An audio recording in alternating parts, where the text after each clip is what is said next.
ایک تاجر کی بیوی تھی۔ اللہ تعالیٰ نے اس کو نیکی بھی دی تھی اور حسن و جمال بھی دیا تھا۔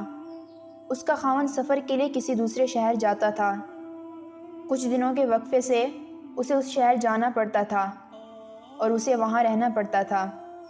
اب اس کی بیوی نے یہ محسوس کیا کہ اس کے خاوند کا قیام وہاں زیادہ ہونے لگا ہے، لہٰذا اسے احساس ہوا کہ کہیں اس نے وہاں دوسرا گھر تو نہیں بنا لیا۔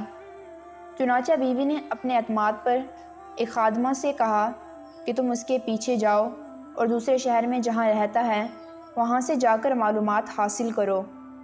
جب اس نے وہاں سے معلومات لیں تو پتہ چلا کہ چونکہ اسے وہاں 10-15 دن رہنا ہوتا تھا، اس لیے اس نے کسی عورت سے نکاح کر لیا تھا اور اسے گھر بھی لے کر دیا تھا جہاں وہ جا کر رہتا تھا۔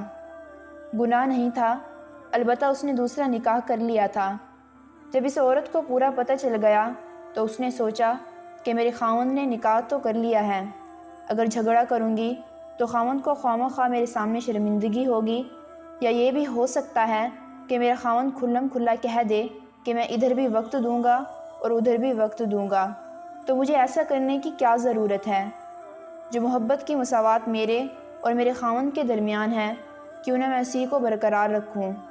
یہ سوچ کر اس نے پردہ رکھنے کا ارادہ کر لیا۔ چنانچہ وہ اپنے خاوند کے ساتھ اسی محبت کے ساتھ رہتی رہی، حالانکہ اسے یقین تھا کہ جب بھی اس کا خاوند دوسرے شہر میں کاروبار کے لیے جاتا ہے تو وہاں اس کی دوسری بیوی بھی موجود ہے۔ اللہ کی شان کہ کچھ مہینوں کے بعد خاوند کی وفات ہو گئی۔ جب خاوند کی وفات ہوئی تو اس کا جتنا سرمایہ تھا وہ سارے کا سارا اسی بیوی کے پاس تھا۔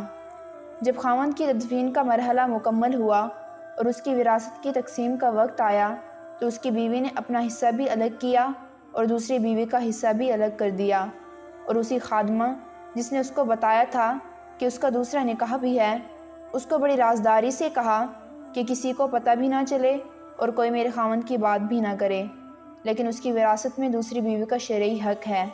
مجھے قیامت کے دن اللہ کے ہاں جواب دینا ہے، اس کا حق میں نہیں کھا سکتی، لہٰذا یہ پیسے لے جاؤ اور اسے کہو کہ تمہارے خاوند کی میراث میں سے یہ تمہارا حصہ ہے، اسے وصول کر لو۔ خادمہ وہ رقم لے کر خاتون کے پاس گئی۔ وہ کافی ساری رقم تھی۔ اس نے جا کر دوسری بیوی سے بات کی کہ اس کے خاوند کی وفات ہو گئی ہے اور اس کی بیوی نے وراثت میں سے تمہارا حصہ بھی نکالا ہے، کیونکہ تم بھی آخر اس کی بیوی ہو۔ وہ اگر تمہارا حق کھائے گی تو وہ قیامت کے دن اللہ کو جواب نہیں دے سکے گی۔ لوگوں کو تو پتہ نہیں مگر اللہ کو تو پتہ ہے، لہٰذا تم اپنا حصہ وصول کر لو۔ دوسری بیوی نے وہ رقم پکڑ کر کہا کہ اللہ اس کا بھلا کرے، وہ کتنی نیک اور اچھی عورت ہے جس نے میرا خیال رکھا۔ پھر دوسری بیوی نے کہا کہ تم یہ مال میری طرف سے لے جا کر اس عورت کو واپس کر دو، اس لیے کہ اس خاوند نے مرنے سے 1 ہفتہ پہلے مجھے طلاق دے دی تھی، اور اس طلاق کا پتہ یا مجھے ہے یا میرے اللہ کو ہے، لہٰذا اس وراثت میں میرا کوئی حصہ نہیں بنتا، یہ حصہ پہلی بیوی کا ہی ہے، لہٰذا اسے واپس کر دو۔ اعصار اور خدا خوفی کی ایسی مثالیں آج کے دور میں کم ہی ملتی ہیں۔